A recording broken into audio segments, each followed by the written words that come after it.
He rode out looking for cattle feed, but what he found was an 18-year-old girl, beaten and begging for a way out. Behind the red lantern in Mesquite Flats, the day bled down to copper and shadow. A red dust hung low, thin as smoke from a tired cook fire. Tonight, the yard smelled of whiskey and old trouble.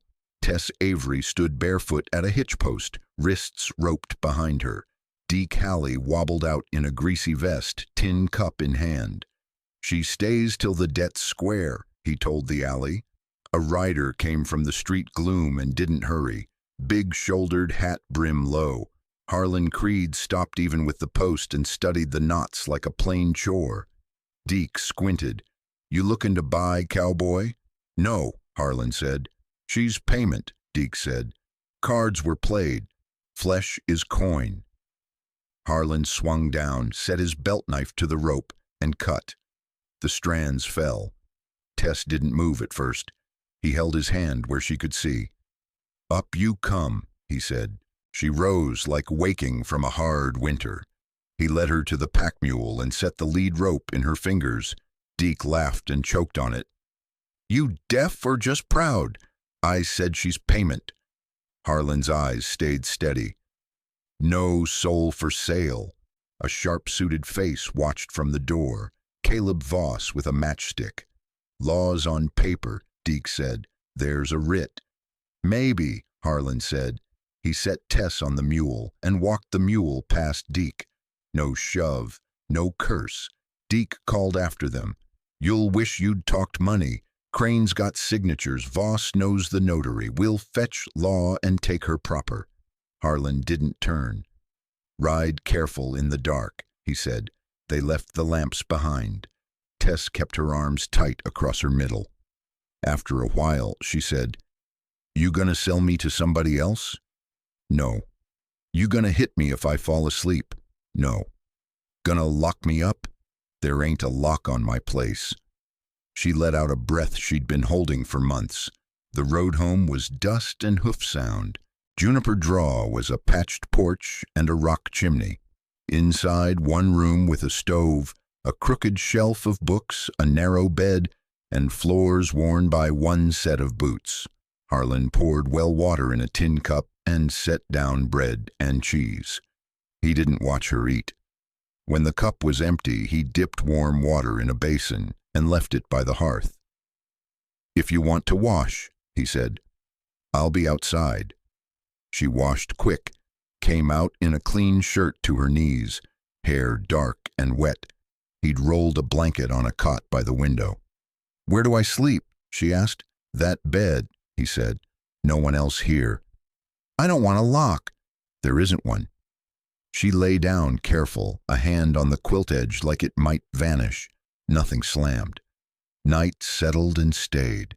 She slept like a field after rain. Harlan sat on the porch with his hat on his knee, listening for horses that might come and for the small sound a house makes when it quits being empty. Back at the Red Lantern, Voss smiled at a traveling man. "Told you he'd bite." Bartholomew Crane brushed a fine sleeve. "Men sure of right are predictable. We'll bring paper in daylight." "He cut her loose," Voss said. "That's an insult needs interest." "Then we'll charge it," Crane said. Harlan stepped inside. The house breathed well water and bread. He set his knife on the table and the rifle within reach of the door, not as a threat, but the way you set a lantern where it can be found. He glanced at the bed to be sure of the rise and fall under the quilt, then stretched on the cot and let the quiet take him. Morning came clean and close, the sky a bright coin. Tess woke slow, listening for a shout that didn't come.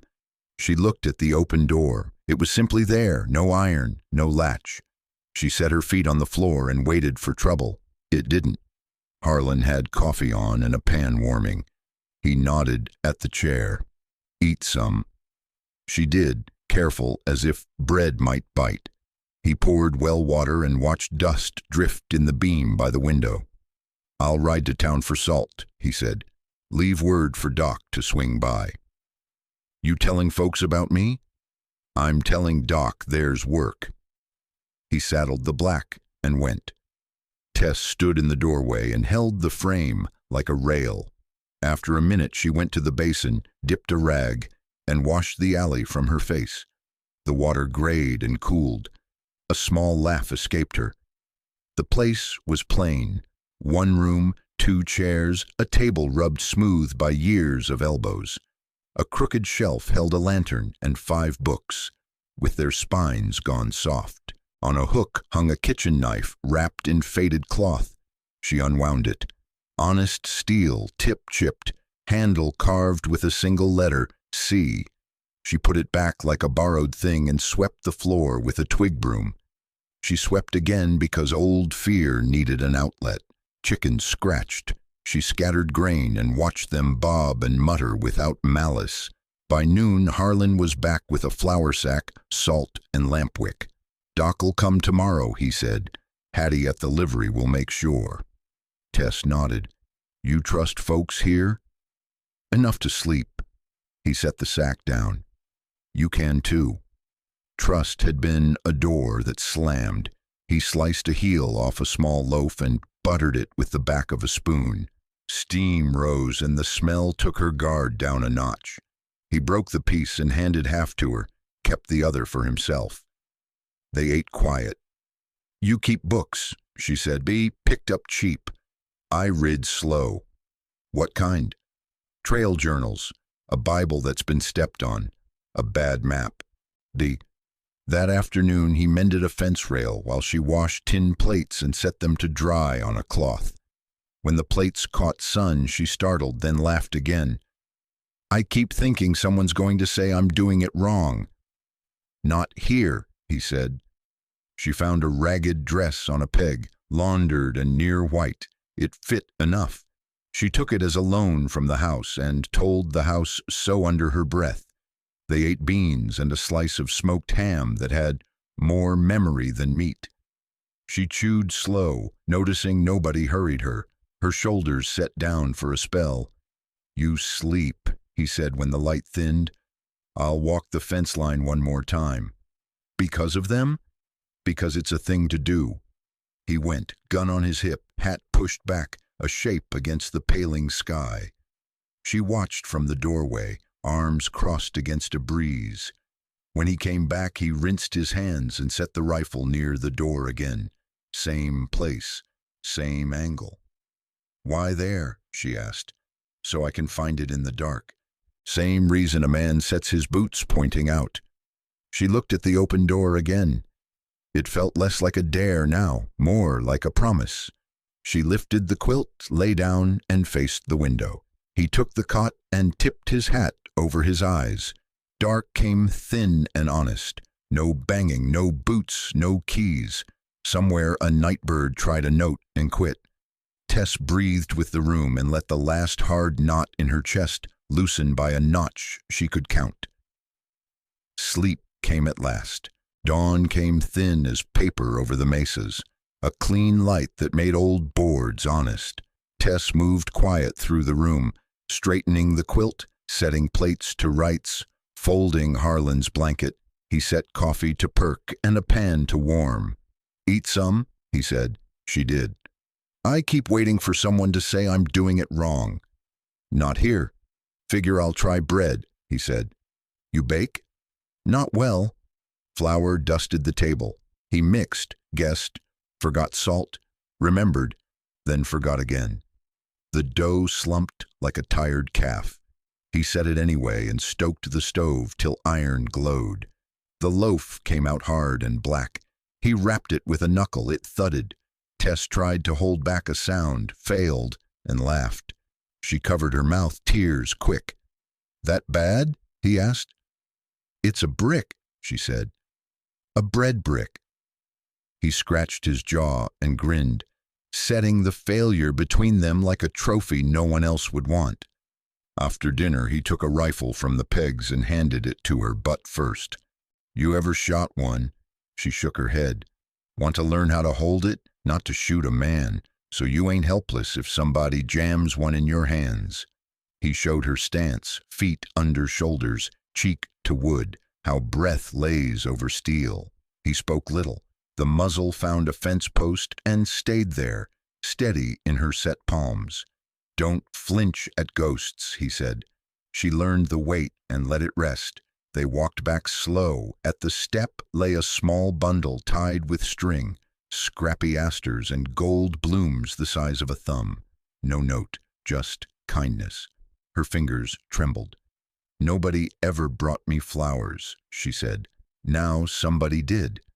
She cupped the bouquet like it might fly, carried it as if it had a heartbeat. She went looking for him, not to thank, only to be sure of him. She found Harlan behind the barn at the edge of a few pines, hat on his knee, eyes on a square of ground bordered with stones. A woodmarker stood there, hand-cut, plain. She stopped. The name was carved deep, Clara Creed. A dry sprig of lavender had been worked into a crack. He didn't turn. He didn't have to. Tess knelt, unwrapped the string, and laid the flowers at the foot of the board. The dirt was poor, but it held what it must. "Thank you for leaving him," she whispered. Harlan's hands folded, then opened. "Clara liked things simple," he said. "Bread, mended fences, a clean porch. I like that too." They stayed till light thinned. No sermon, no promises. The air smelt of pine and iron and a day that had tried hard. Back inside, the stove ticked as it cooled. He put the black loaf in a sack for chickens, poured well water, and set a clean shirt on the bed rail. "You're safe here," he said, not as a vow, just as a fact of his house. She touched the door to be sure it still didn't bite. "There really isn't a lock," she said. "No need for one." She folded the shirt, lined up seams like a map at last.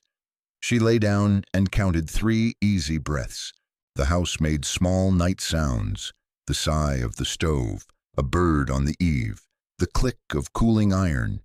On the cot, he set his hat brim over his eyes and placed the rifle where he could find it in the dark. "Tomorrow I'll try bread again," he said. "With salt," she said. "With salt." Sleep came like a hand set gentle on a skittish colt. Outside, the desert kept its watch, and inside, 2 souls held a quiet line no paper could claim. Morning was clean as a whetstone. Doc Ruth Kettering rode in with a satchel and steady hands. She tied off her mare, nodded at Harlan, and spoke to Tess like a decent woman to a skittish foal. Calm, exact.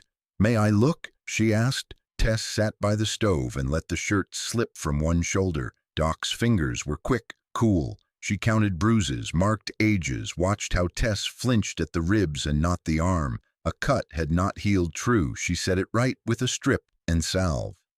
"I'll write it plain," Doc said. "Old blows, fresh blows. Pattern says control, not a brawl." Tess kept her eyes on a knot in the floor. "It was cards," she said. "Deke lost. Said a body can be a chit, same as a colt. He sold me to cover a bet." "Names?" Doc asked. "Caleb Voss," Tess said. "And a thin one that smiled like he'd never swung an axe. Bartholomew Crane." Doc met Harlan's eye. "I'll sign and date a certificate. Sheriff Holt will want it." "Obliged," Harlan said. Doc paused at the door. "Eat steady. Sleep if you can." Then she left in a puff of honest dust. Harlan saddled up.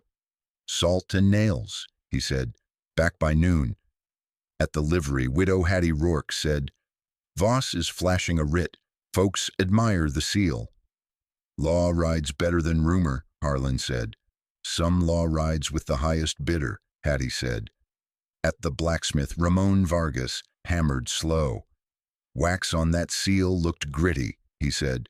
"Good ones lie smooth." At the telegraph, Sadie Harper leaned on the counter. "Wire from Crane and Pritchard," she said. "They asked if we honor a transfer under a notary named Rufus Clay, Santa Fe District. Date reads 2 weeks after the night Voss says he won her." "After," Harlan said. "After," Sadie said. "Want Holt here tomorrow? I can click him now." "Do. Tell him Doc has a statement and there's talk of a writ." On his way back, he passed the red lantern. Voss leaned in the doorway with a match he never lit. Crane watched Harlan ride by and smiled like a banker who already held the note. At Juniper Draw, Tess had scrubbed the table and set cups in a straight line, as if order could hold a house together. "Doc hurt you?" Harlan asked. "No," Tess said. She made the pain sit up and answer. Harlan set salt on the shelf. "Holt may come by." He put the rifle where it always went. Tess touched the door with 2 fingers. "You ever been hauled into court?" she asked. "No," Harlan said. "But a porch is close enough to the truth if a man listens." She folded the shirt she had washed, seams square. "My brother Eli," she said, voice like a dry creek starting to run. "He tried to keep me safe. They beat him for it." His breath got thin and he slept his last. "I hear you," Harlan said. He let the words stand, the way you let a fence post set before you lean on it. Out past the cottonwoods, a rider paused on a rise long enough to be seen and not known, then turned his horse and went the other way. "Tomorrow," Harlan said. "Tomorrow," Tess answered. They ate beans and split a heel of bread. At dusk, Harlan checked the yard and set the rifle by the door, but toward the hand that might need it. Tess watched the place a lock might hang. "Whatever paper they carry," Harlan said, "it don't change the shape of a soul." Tess drew the quilt up and faced the window. Night laid itself down. The stove ticked. A far coyote tried a note. The house held fast. Sun sat high and mean. Wind raised grit and let it fall. Juniper Draw stayed quiet until 2 riders pushed through the gate like they owned the hinges. Bartholomew Crane wore a coat too fine for dust. Caleb Voss chewed a match and grinned sideways. They halted at the porch. Harlan stood in the doorway. Tess was inside, 1 step back. Crane stripped his gloves. "Mr. Creed, a small matter of paper." He produced a folded sheet with a red seal fat as a thumb. "A writ of transfer, witnessed and notarized. Girl was lost fair in a game and tendered as payment." "She's not a payment," Harlan said. Voss spat. "Cards don't argue." Crane lifted the writ like scripture. "Signed by Rufus Clay, notary for Santa Fe District, dated the 15th instant." Tess felt the date drop. The game had been earlier. Harlan eyed the wax. Grit clung to the edge. He did not touch the paper. "You carried that far?" "Far enough," Crane said. "We'll be taking the girl now. I'll compensate you for feed and trouble." "No," Harlan said. A creak of wheels came from the road. Sheriff Holt Maddox stepped off a buckboard with Deputy Owen Burke and Widow Hattie. "Paper gets read before it gets obeyed," Holt said. "Let me see it." Owen held the writ to the light. "Seal's rough," he said. "Looks poured dirty." "Seal's a seal," Voss said. "Maybe," Owen said. Holt skimmed the lines, lips moving once at the date. 15th, you said the game was... Voss blinked. "Night of the 3rd, I mean the 6th. "Late hangs on a man," Holt said. He handed the sheet back. "Doc Kettering filed a statement this morning. Bruises, pattern of control. That won't favor you, Mr. Voss." Crane tapped the paper. "The instrument stands. Possession is yours to enforce, Sheriff. We prefer peace, but we'll have the law." "You'll get it," Holt said. "You'll also get daylight on your seal and a wire to Santa Fe about Rufus Clay. I don't hold porch law without asking the territory." Hattie tipped her head toward Tess. "You holding up, honey?" "I'm standing," Tess said. Harlan nodded. "My porch is yours if truth needs a place." "Tomorrow at noon," Holt said. "Bring the writ. Bring your memory for dates." "Deputy," Owen wrote in a small book. "Juniper Draw, noon." Crane tucked the writ away. "We'll return with civility and with consequence if refused." "Bring soap for your seal," Owen said. "Paper don't sleep," Voss muttered. "Neither does a man's word," Harlan said. "She's not property." Crane bowed a notch that was not polite. until noon. They rode out slow. Holt waited till dust settled. "I'll ask Sadie to pull notary records. Ramon says your wax looks gritty." Tess let out a breath and found her hands had balled into fists. She opened them. Holt told Harlan, "Rifle where you can reach it, but no hero work. Porch law talks first." "Talk first," Harlan said. The buckboard rattled off. When they were gone, the place felt larger and smaller at once. Harlan set water to warm and cut a heel of bread. Tess ate, slow and careful. "Why'd you let them say their piece?" she asked. "So the ground remembers," he said. "So it doesn't get trampled later." She stood in the doorway as evening thinned the light. The door had no lock. She put her hand flat on the wood and found it steady. "Tomorrow," she said. "Tomorrow," he said. He set the rifle by the door, same angle as always. The house held. Wind slid off the flats with a dry mesquite smell. Harlan walked the yard twice and set the rifle by the door like a man parks his boots. Tess tried a soft-spined book and kept losing the line to the house's small breaths. Near midnight, the air went tight. Hoofbeats, 3 sets, no lantern. Harlan stepped to the porch. "Inside," he said, "back door." "Who is it?" "They're back." Caleb Voss swung down first, grin loose. Deke Halley slid off mean. A third man stayed mounted with a long rifle. Voss shook a folded paper. "Last chance, Creed. Paper says she's ours." "Papers for daylight," Harlan said. "Bet's a bet," Deke spat. "Not on a soul." The rifleman eased his muzzle toward the door. Harlan fired once into dirt. "Move your iron off my house." Chaos jumped. Voss came with a length of bar. Harlan met him with the rifle stock, block, and shove. The rifleman slid off and hooked from the side. Deke veered for the door, grabbed Tess by the arm, and slapped her hard when she twisted free. She hit the jam and went to a knee. Harlan saw the handprint rise and something gave way. He drove the rifleman back with a shoulder, snatched a broken fence post from the rail, and swung it flat. Wood thudded ribs, breath left like a kicked bellows. Voss charged. The post took him across the jaw and emptied his grin. Deke reached. Tess raked his face and planted her feet. "Enough," Harlan said, voice like a gate shutting. "Leave." Deke scraped up a pistol and found Harlan already there, post up, eyes steady. He flinched and fired wild. The shot chewed a porch upright. Harlan swung. The post cracked Deke's wrist. The pistol hit the boards. Harlan kicked it aside. The rifleman clawed for his gun. Tess booted it farther. He swore and stumbled off the steps. Voss lurched for his horse, blood at his mouth.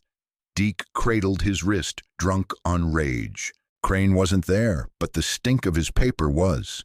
Voss lifted his chin. "You made yourself a war." "Bring law if you have any," Harlan said, "in daylight."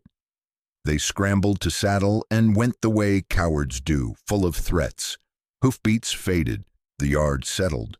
Harlan laid the post down and went to Tess. A welt stood on her cheek. Her lip bled.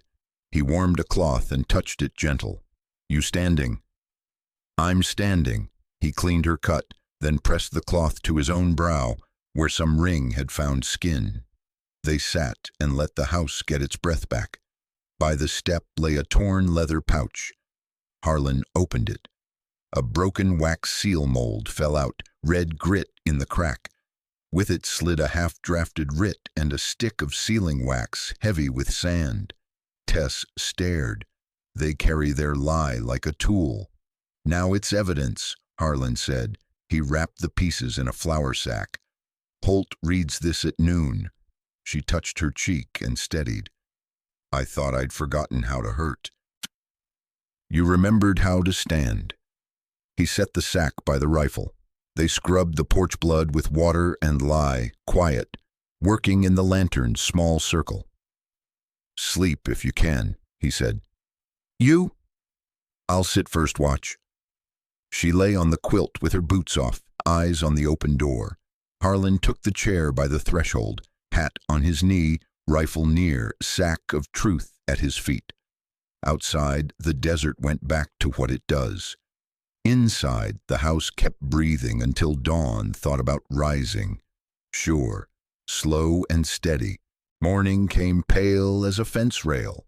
Harlan stacked the broken post by the stoop, set the flour sack of truth on the table. Tess touched the welt on her cheek once and left it alone. Near 10, a swayback wagon creaked in. Eli Porter climbed down. "Heard fools made noise," he said. "Figured your porch could use boards." "Obliged," Harlan said. May Danner rolled up behind him, sleeves rolled. She handed Tess a wrapped loaf and a crock of honey. "A woman needs a sweet once in a while." Ramon Vargas came on foot with nails and strap iron. "You keep that mold?" Harlan set the sack open. Ramon turned the broken wax under the light. "See those pits? Sand in the pour. Good seals pull clean. This was cast rough. Quick." "Say that plain to Holt?" Harlan asked. "I just did," Ramon said. Widow Hattie rode up on a bay mare. "Sadie's at the wire," she said. "She's asking Santa Fe for the notary register. Name on that writ is Rufus Clay. Heard tell Clay died last winter. If so, that paper's colder than a January creek." Tess glanced at the sack, then at Hattie. "You all didn't have to come." "We did," Hattie said. "Right's got to look like something." Doc Ruth came near noon, dust on her boots. She checked Tess's cut and wrote a line beneath her notes, then pressed a neat seal. "I'll read this, if asked," she said. "Not because you're weak, because law wants facts." Holt's buckboard rattled in as the sun topped out. Deputy Owen rode calm. Holt listened while Ramon laid out pits and gritty wax, then peered at Doc's paper and the mold. "Looks like somebody tried to make law with river sand," he said. Harlan passed him the half-drafted writ. Holt frowned at the date and notary. "Sadie will have Santa Fe inside the hour," he said. "We'll run a porch hearing tomorrow, noon." Owen nodded at the shot-up upright. "You want help with that rail?" "After," Harlan said. "I want folks to see where a wild shot hit wood." May and Eli laid boards. Ramon reset a hinge. Patty swept blood water off the step with a corn broom. Nobody made speeches. They just did what needed doing. Tess stood in the yard and let the sight work on her, the small caravan of hands saying what mouths often ruin. She turned to Harlan. "I don't know what to call this." "Neighbors," he said. "Feels like church with no preacher. Sometimes that's the only kind that holds." When the wagons rolled out, Harlan and Tess were left with a tidier porch and more to stand on.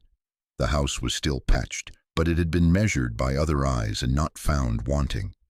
Late light ran gold along the ridge. Harlan set water, split kindling, kept the sack near. Tess mixed dough and chose salt without being told. The loaf rose true and the smell reached the yard. They ate at the table, no hurry. After, Harlan tied the mold and papers in the sack, with lampwick, and laid it by the door, same place as always. "You think Crane will show with more men?" Tess asked. "He likes coats and words," Harlan said. "Tomorrow he'll bring both." She looked at the new rail. "If they come mean?" "Porch law first," he said. "Then whatever keeps a soul free." She breathed easier. "I can stand for that." "Stands enough." They sat in a quiet that didn't feel empty. Inside, the house leaned into the night like it trusted its posts. Holt had set noon. A man's word would clock the day. Noon took its place like a foreman. Juniper Draw's porch held a table, 2 chairs, and the sack tied with lampwick. Sheriff Holt Maddox stood square. Deputy Owen Burke kept a small book. Harlan set coffee, but no plates. Tess stayed a step behind his shoulder, the welt on her cheek turning yellow. Bartholomew Crane rode in with Caleb Voss and a farmhand to hold their reins. Crane's coat carried shade the yard did not have. He dismounted like a man collecting interest. This is a hearing, Holt said. Not a show. Hand paper when asked. Speak when told. Crane smiled thin. The writ is plain. He set the folded sheet on the table, proud of its red wax. Holt read. Name, Tess Avery, claimant, Caleb Voss. Notary, Rufus Clay, Santa Fe District, date the 15th. He looked at Voss. You told me the card game was the 3rd, then the 6th. Which is it? Voss stared at his boots. The 6th. Doc Kettering found fresh bruises on the 9th and old ones under. Pattern says control. Holt frowned at the seal. Ramon Vargas stepped forward.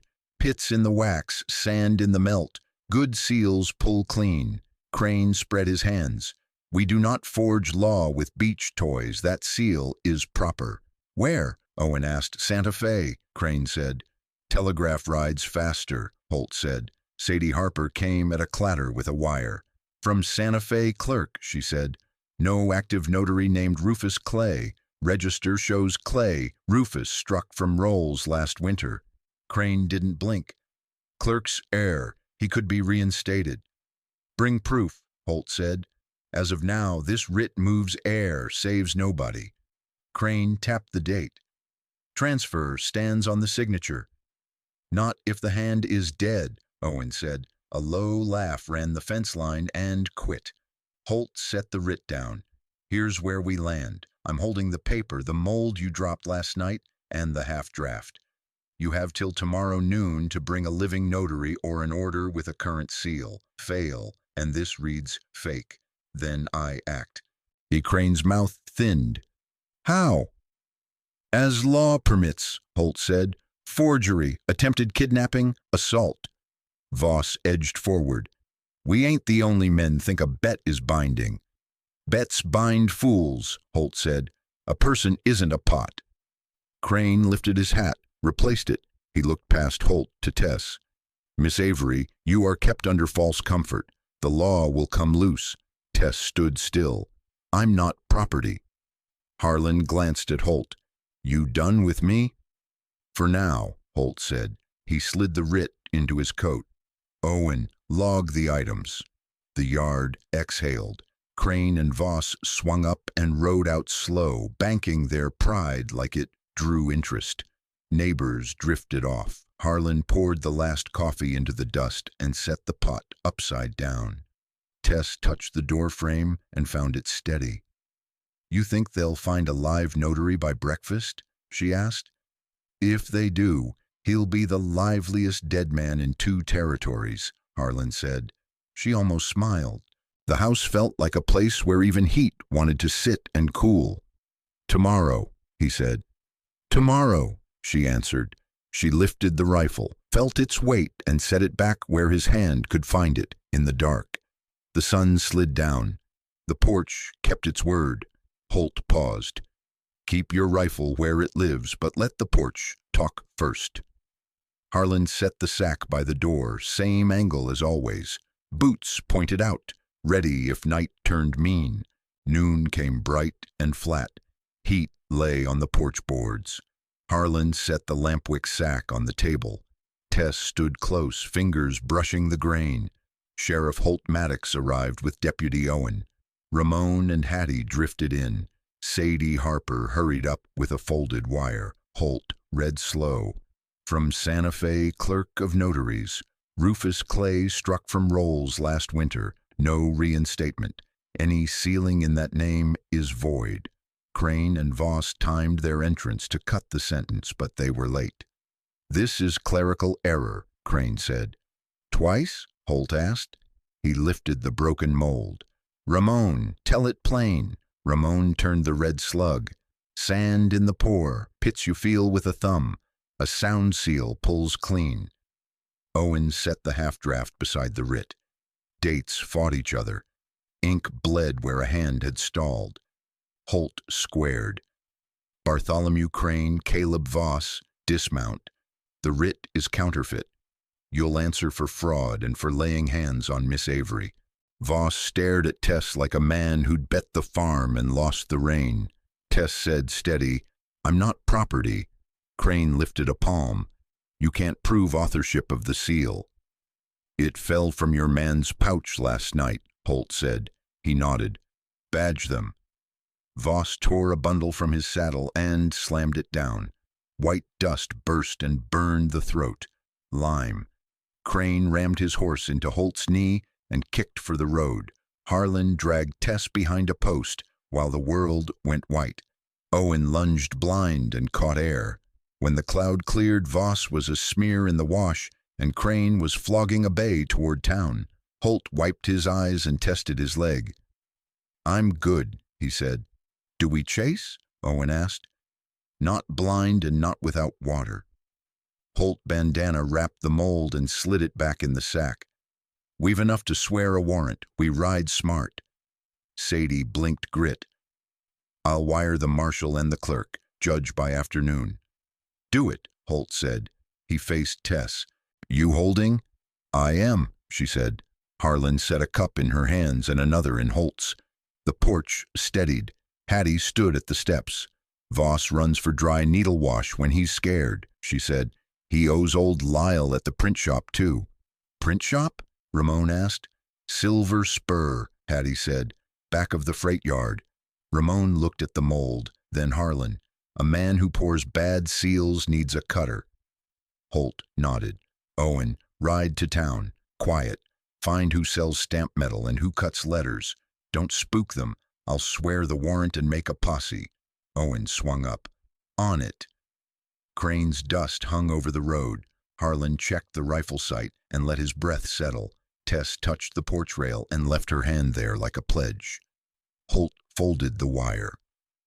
This porch has done its work, he said. Next part's trail work. We come at first light. He turned to Tess. You said you could stand.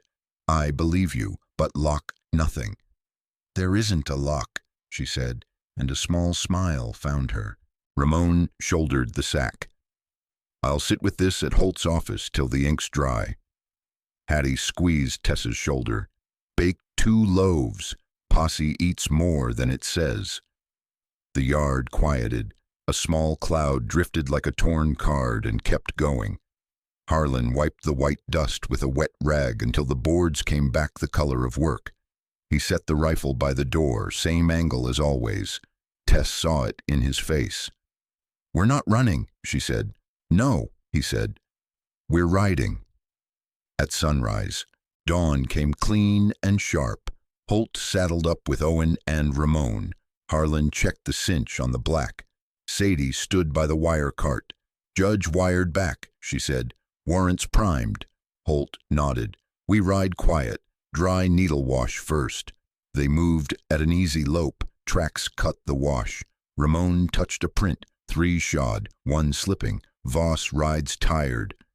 Box Canyon's his hole, Owen said. The walls rose narrow. A shot licked stone above Holt's hat. They slid from the saddles. Voss, Holt called. Papers turned. Come out slow. Another shot coughed deeper in. Harlan pointed. Left lip. Ramon flashed a shaving mirror. A hat jerked, then ducked.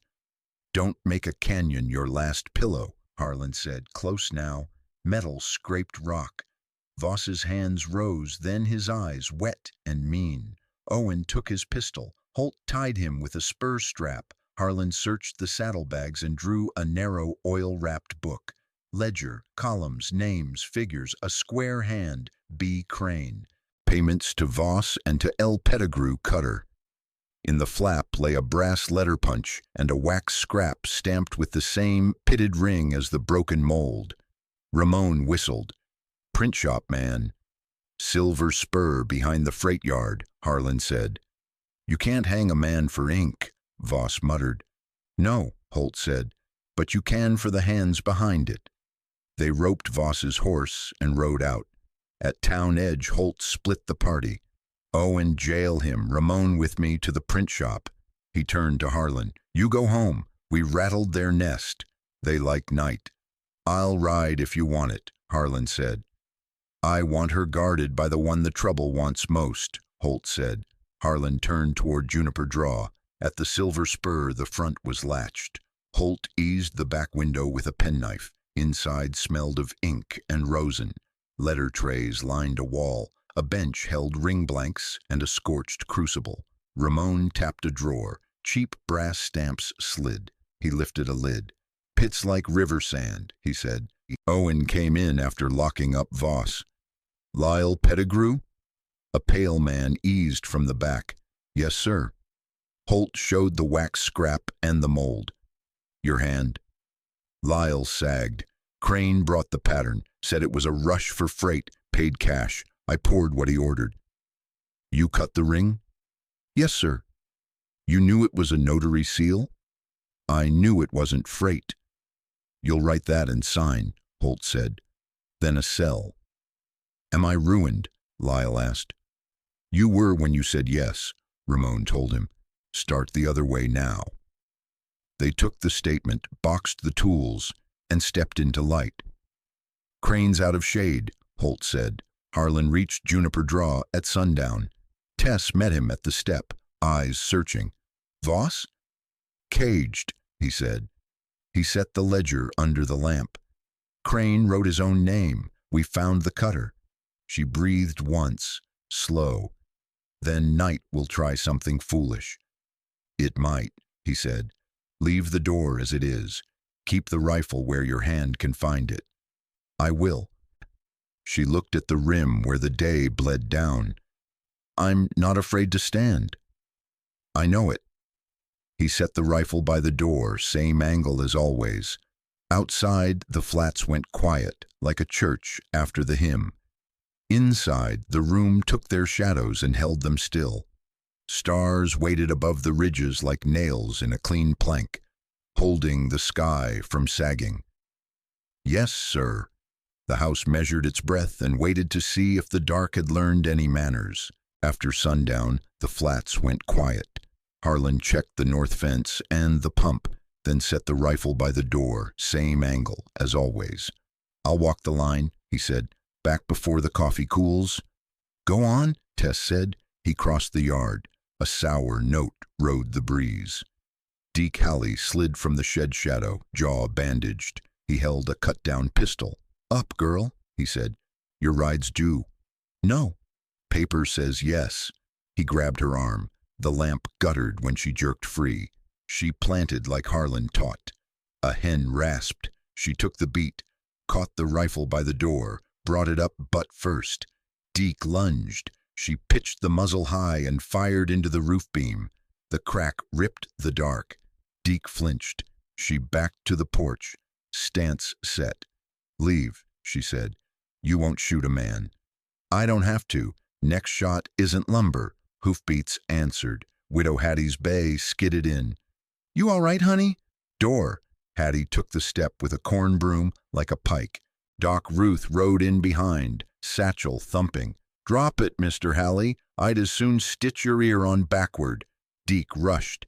Hattie jabbed bristles into his eyes. Doc slapped his wrist with the satchel. The pistol hit dirt. Tess kicked it to the garden. Deke swung wild and caught the frame. The house held. He didn't. He dropped to a knee, cursing. Two more horses slid in hard. Sheriff Holt and Deputy Owen hit the ground before the dust. Holt twisted Deke's arm and Owen snapped irons. "Evening," Holt said. "You just wrote yourself another charge." "He stole my chit," Deke spat. "Crane's coming to collect." "Crane's papers are counterfeit," Holt said.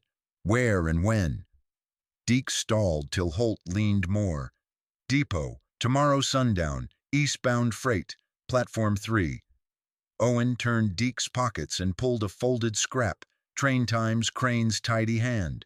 7:40 P3, bring the girl." Owen showed Holt and Tess. The room went still enough to hear the stove tick. Harlan strode from the fence line. "You hurt?" "I'm standing," Tess said.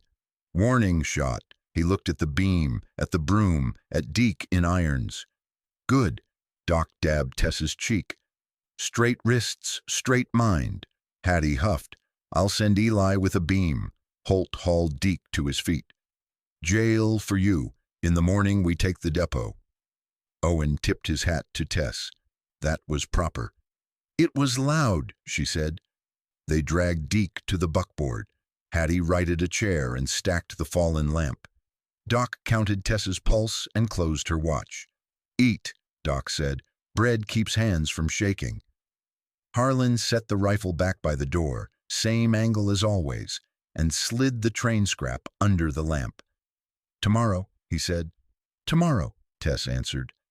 They worked without chatter. He stoked the stove. She measured flour and salt. When the dough rose, they split the first heel. Night pressed the windows and found no purchase. The house breathed like it had shoulders at last. Harlan poured coffee and watched the flame hold steady. "You were brave," he said. "So were you," she said. "So were they." He nodded toward the splintered beam. "We'll plane that edge clean." "We will." He banked the fire. She eased the door to and left it open, the inch that had become their ritual. Boots pointed out. Rifle where a hand could find it in the dark. On the table, the timetable lay like a small map of tomorrow's courage, flat and sure. So, the day leaned toward evening when the eastbound freight breathed smoke over Mesquite Flats. Platform 3 baked like a skillet. Sheriff Holt stood with Deputy Owen. Harlan waited by a stack of freight, hat brim low. Tess stayed behind the ticket window with Sadie Harper, out of the dust. Bartholomew Crane stepped from the shade like he owned the timetable, coat neat, gloves exact. He checked a watch and smiled. Caleb Voss wasn't with him. Voss sat in a cell. Holt moved first. "Bartholomew Crane," he said, "by warrant of Judge Latimer, you're under arrest for fraud, forgery, assault, and attempt at kidnapping. Hands where we can see them." Crane's smile held. "I protest." "You will," Holt said, "after cuffs." Owen took his gloves. Iron clicked home. Crane's eyes went to Harlan, then passed to where Tess watched steady as fence wire. "A girl can be tendered in a game," he said. "Ask any man who's lived hard." "Not here," Harlan said. "Not ever." Sadie hustled out a wire. "Marshall's 2 minutes back," she said. "He wants the seal mold and ledger on the table when he rides in." "Coming," Owen said. He laid a flour sack and Voss's ledger on a baggage scale. The broken wax ring sat on top like a cheap crown. Marshal Ezra Hale arrived at a lope with 2 riders. He read the warrant, thumbed the mold, and opened the ledger. "B. Crane," he said. "You wrote your name in your own rope." Crane tilted his head. "Ledger's hearsay." "Ledger's a roadmap," Hale said.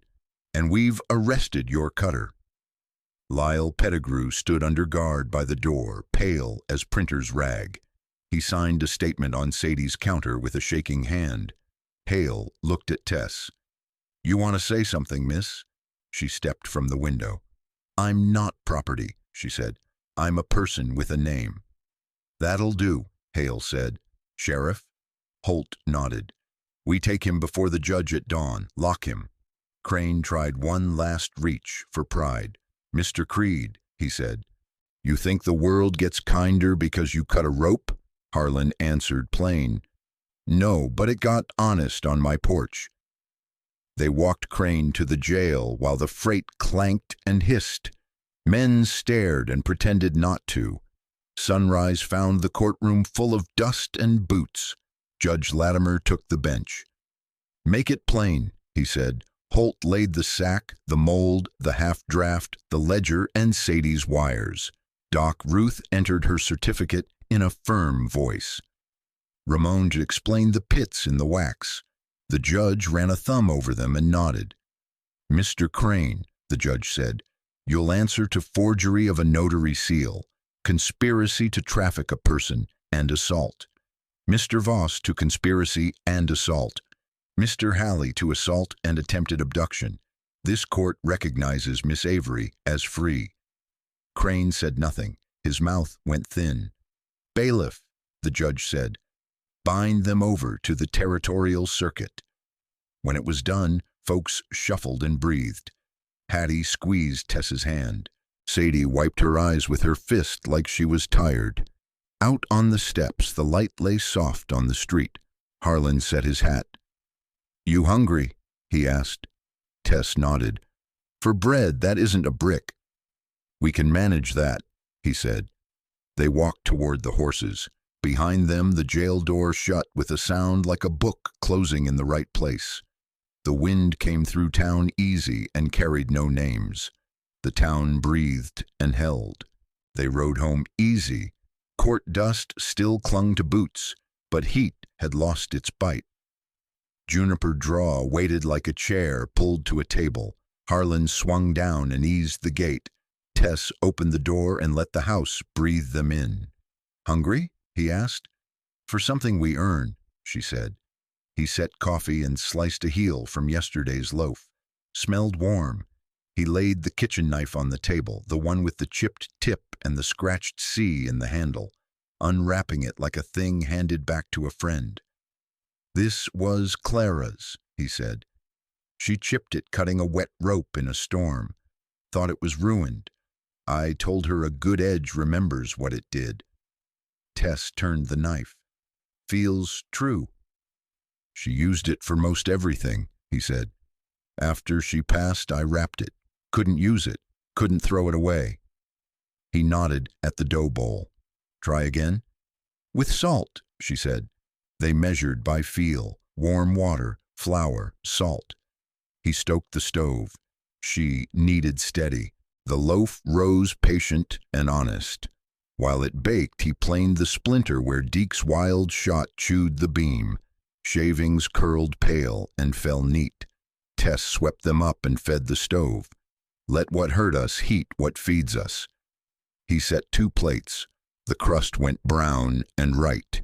He handed her the old knife. She paused, then cut the first slice. Steam lifted like a blessing that didn't need a preacher. Butter ran easy. They ate on the steps.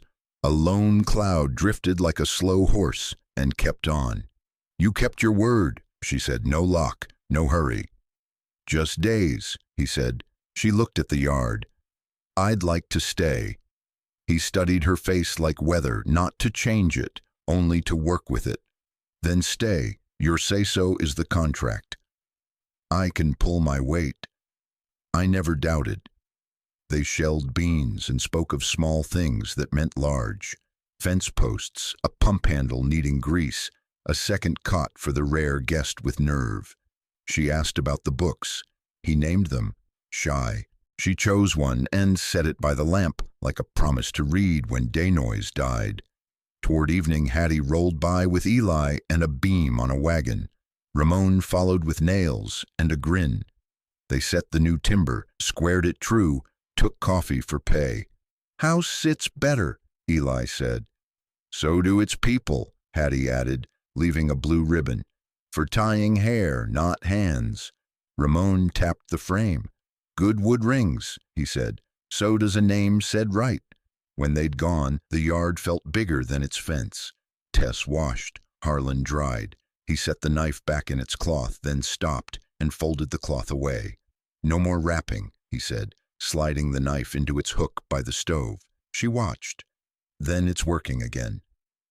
"It is." They stepped outside. Stars pricked up like tacks holding canvas. He set his boots by the threshold, toes pointed out. She left the door open the inch that had become their habit. "You think I'm still broken?" she asked. He breathed slow. "I think you're reforged," he said. "Metal remembers hammer and fire. That's not ruin.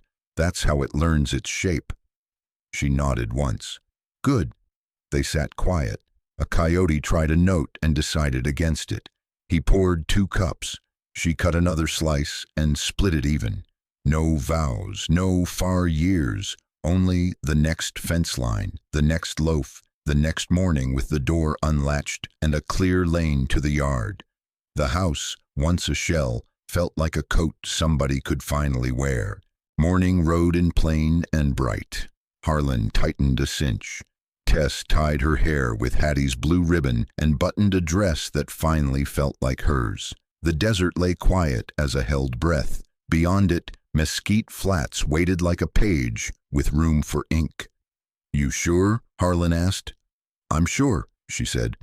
I'm going to sign my name. They rode at an easy walk. Town showed itself in boards and dust. The freight yard clanked. At the hotel desk, the ledger sat thick and brown. The clerk looked up and tried not to stare at the bruise fading on Tess's cheek. You needing a room? He asked. No, Tess said. Just the book. He turned it around. The inkwell winked. She dipped the pen, breathed once, and set it down careful. Letters came steady as fence posts to a string. Tess Avery, Juniper Draw. She sanded, blew, closed the ink. Welcome to your own name, the clerk said. Thank you, she said. On the walk, they met Sheriff Holt. Papers are bound for the circuit, he said. Judge sent copies to every desk that matters. Good, Harlan said. Holt looked at Tess. You holding? I'm writing, she said. They stepped into the alley behind the red lantern. The hitch post stood where rope had bitten skin. Tess knelt and placed a small bouquet of asters and gold blooms at the base. She didn't talk. How's the door? She asked after a time. Still open, Harlan said. They bought salt, coffee, a yard of cloth. Sadie waved from the telegraph. Marshal Hale says the porch did half his work, she said. Porches tell the truth if folks stand on them, Harlan said. Widow Hattie pressed 2 packets of seeds into Tess's hand. Marigold and beans, she said. 1 to keep, 1 to eat. Both sound fine, Tess said. By late light they turned home. Wind went low over the grass, clean with mesquite. Juniper Draw waited polite. Harlan unsaddled and carried flour inside. Tess set the seeds by the lamp and laid the hotel slip beside them. She touched the inch of door and left it there. They ate simple. Simple holds. When dishes were dry, they sat on the steps with coffee cooling in their hands. You thinking on anything? He asked. That there's no lock, she said, and that I can leave if I choose. You can, he said. That's what makes staying mean something. She nodded. The yard was only boards and wire, but it felt like a country. We're not running anymore, he said. No, she said. We're not. Night came on without hurry. A nighthawk stitched the sky and was gone. He set his boots by the threshold, toes pointed out. She hung the blue ribbon on a nail, not as a trophy, just as a mark a house makes when it remembers its people. Inside, the chipped knife caught the stove's faint glow. The pump held prime. The new beam stood square. Bread had a mind to rise. She drew the curtain back an inch and left the door the same. Inch they kept. Harlan set the rifle where a hand could find it, then let that hand fall open. Tomorrow I'll fix the hinge, he said. Tomorrow I'll plant beans, she said. Marigolds by the step. He smiled. That'll teach the yard some manners. They sat until the cups went cold, which took a long while. When they finally stood, the house breathed like a creature settling down. The day had not cured the world. It had only told the truth and written it where it could be found. For people like them, that was plenty. When the dust finally settled, there wasn't triumph carved in stone. Only the quiet proof that a scar can turn into strength and a broken soul can find home again. The West was never kind, but sometimes it allowed a man and a woman to stitch a life from its rough edges. If this story stirred something in you, share your thoughts below.